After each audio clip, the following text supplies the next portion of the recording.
Hello, ladies and gentlemen, I'm your host, Locum23. Joining me for Rules of Engagement, Book 2, Chapter 14, Recipe for Disaster. Now playing as Jess, with a drink in each hand, you march happily over to your brother's table.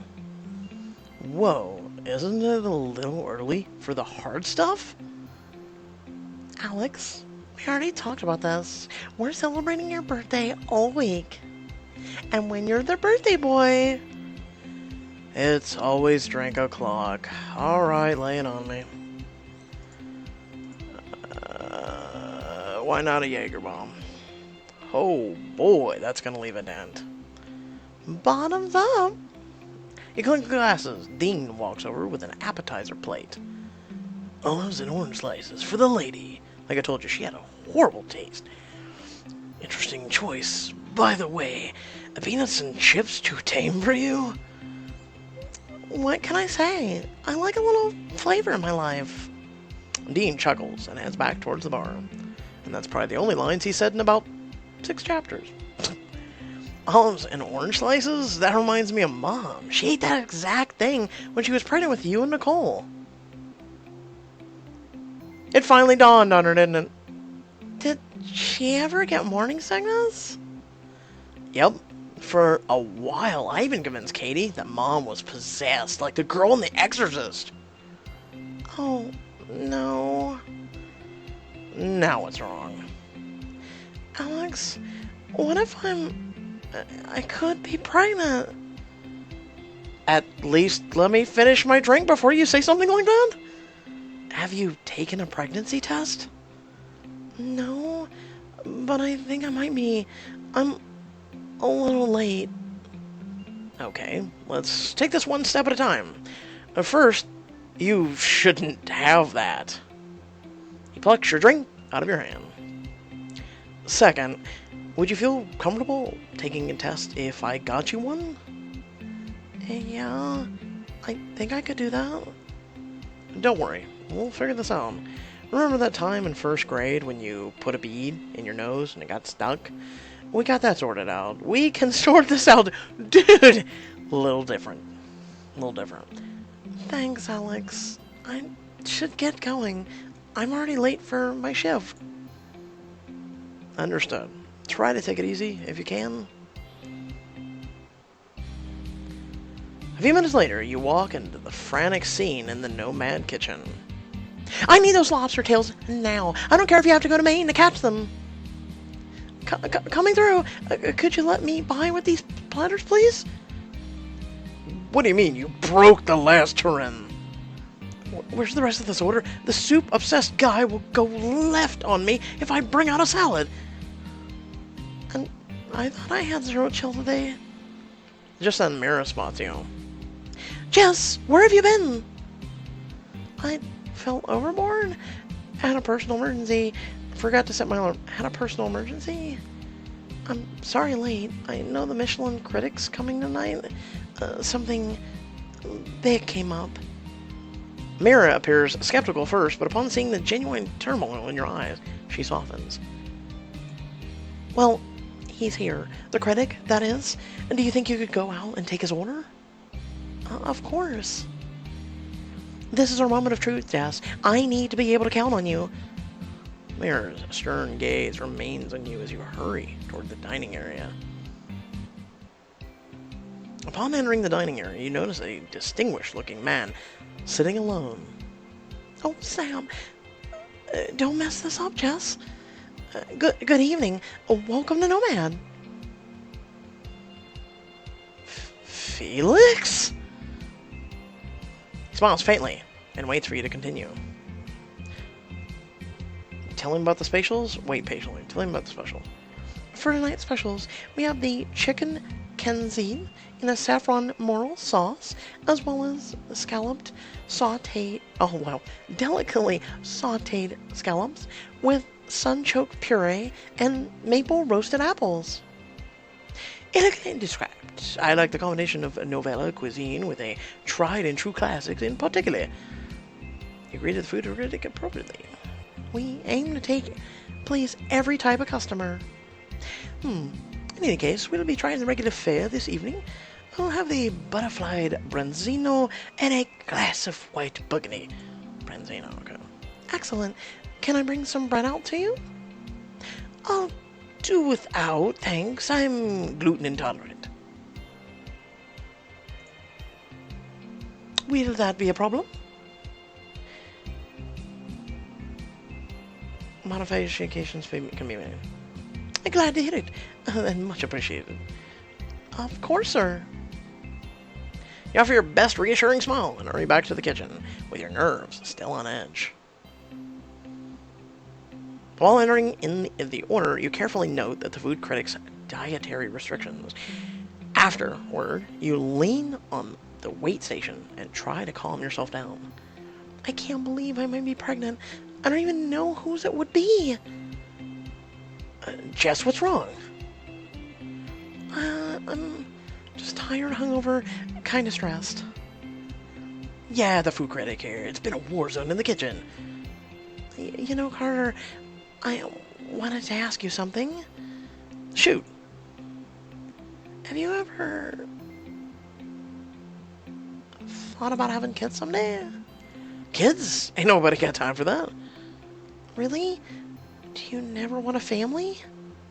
I mean, I live on a ship. Why would I stick a baby? In the sock drawer? Good point. Why the serious life questions all of a sudden? No reason. Mirror rushes over to the wait station.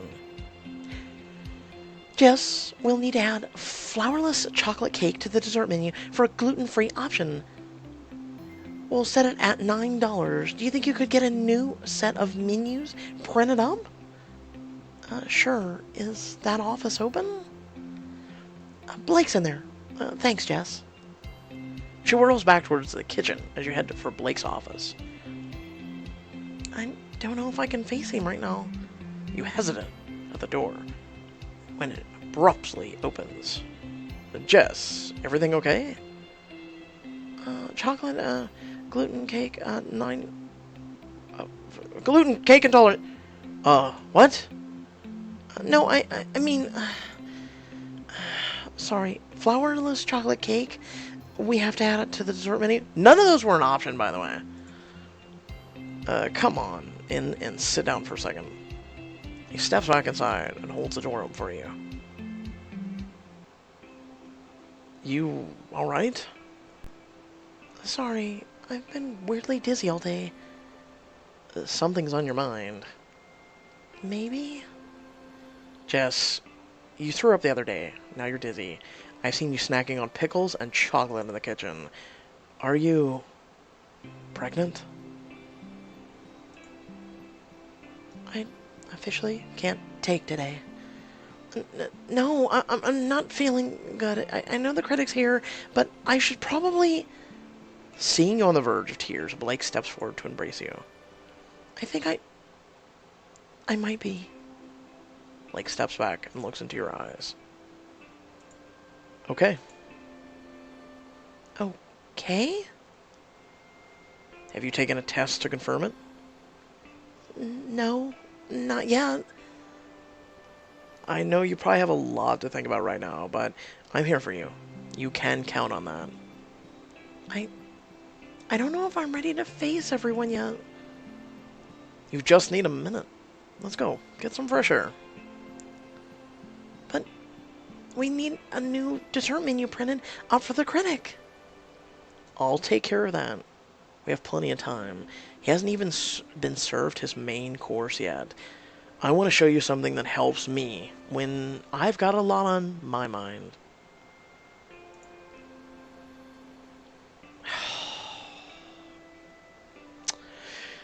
Pixelberry. Pass on his offer. Maybe another time. I need to concentrate on getting through the shift. Ah, that's understandable. Well, just work on the dessert menu then. As copies of the new dessert menu are coming out of the printer, you step out of the office to check on the kitchen. Jess, have you seen Carter and Dean? I haven't seen them for a few minutes. Didn't think you ever let Carter out of your sight. Haven't seen them for a few minutes. Oh, no. Why? What's going on? After its dessert, the food critic will come inspect the kitchen. Mira says it looks extremely rude if the entire staff isn't present, but Dean and Carter are late coming back from the break. Not good. We've got to find them. If we were Dean and Carter, where would we be? They're probably playing video games in Carter's cabin, telling jokes in the back hallway. How the hell am I supposed to know? I mean, really, the only iteration and really just any conversation with the guy was literally screwing him. I mean, seriously.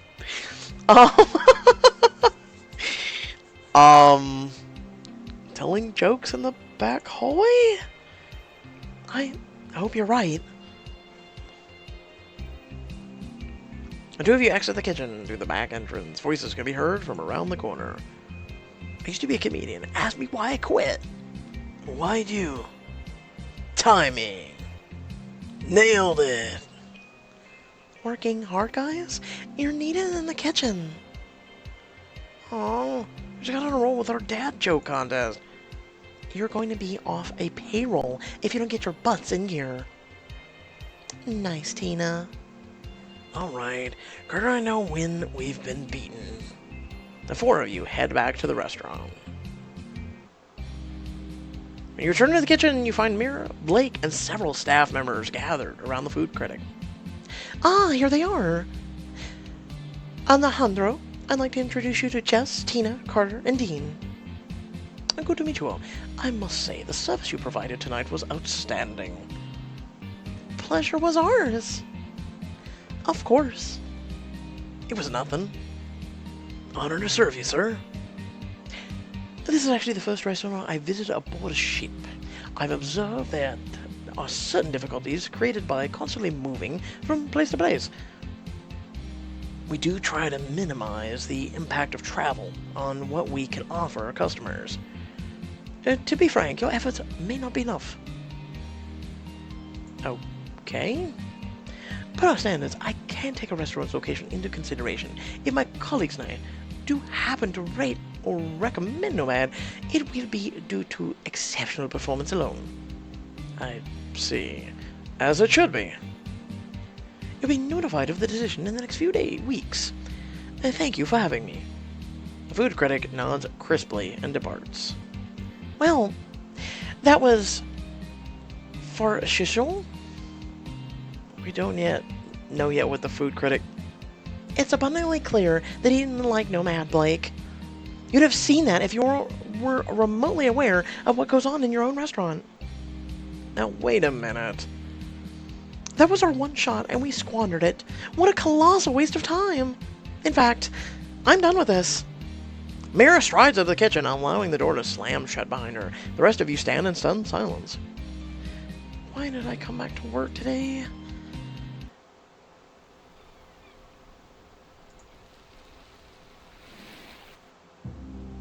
Good old intermission with a boat. Now playing as Katie, you have been asked by Danish to come to an urgent meeting in the ship's ballroom. I wonder what this is about. You spot the lawyer seated at one of the tables alongside Trent. There's my little wifey!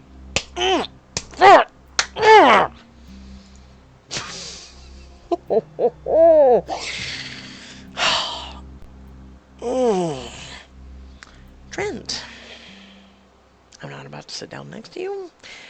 When are you gonna get a life? Katie, I have a life with you! Like, hell you do. You walk over to the table, glaring at Trent. My apologies for the sudden nature of this meeting, and thank you for both coming. I've been notified that the marriage documents bearing your signatures were recently reviewed by the coordinating officials and deemed unlawful. Oh, Trent. You need a hug? Don't mind the knife I'm holding. Prick. The marriage established therein has been voided. Removed any legally binding ties between you. Are you saying I'm free? Yes, congratulations, Katie. Finally! I can't believe it.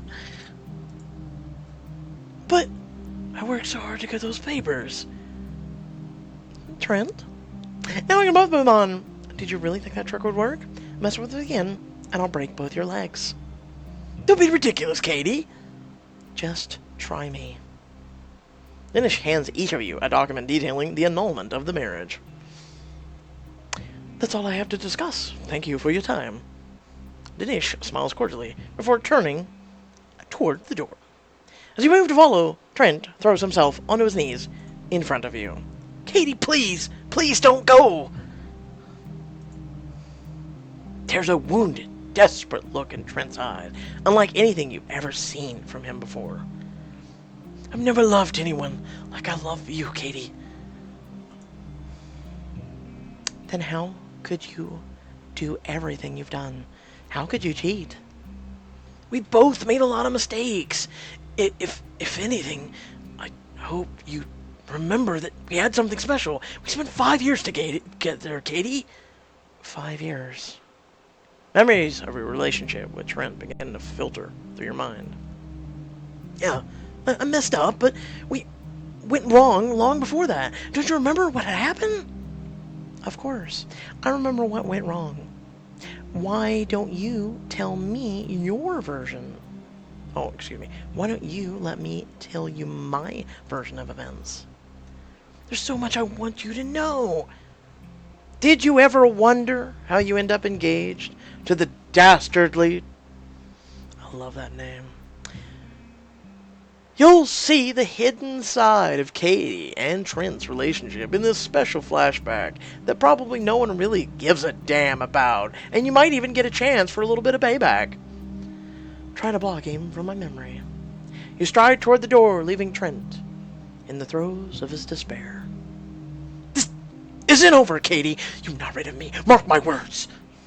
Roar! You emerge from the ballroom onto the pool deck. Dean is behind the bar, looking at his phone. Katie. I'm in the mood for a celebratory drink. Any recommendations? Just then, a customer calls for Dean's attention. Hold that thought. Dean mixes a drink for another bar patron. His phone, left on the counter in front of you, lights up with a text message.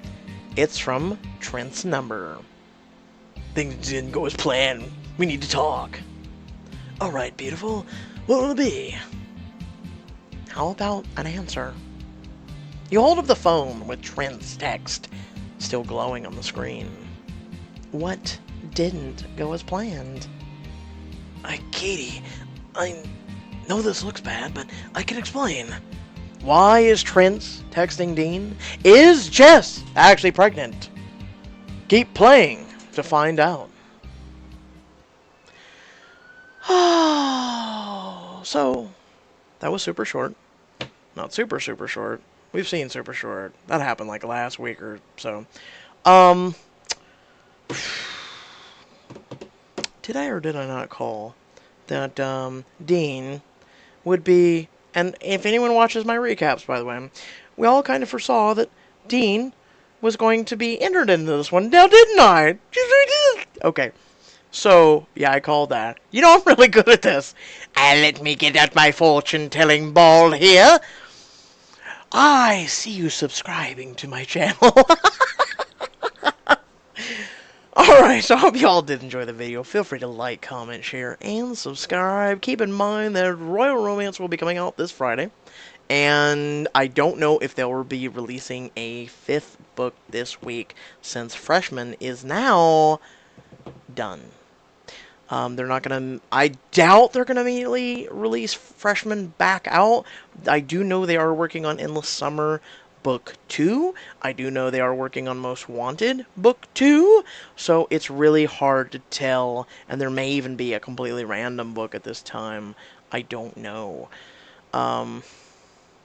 So there's at least 2 being worked on. And Freshman we haven't heard much about. However, they may have already Freshman taken care of what it's to do. I mean, Freshman isn't that complex to work out.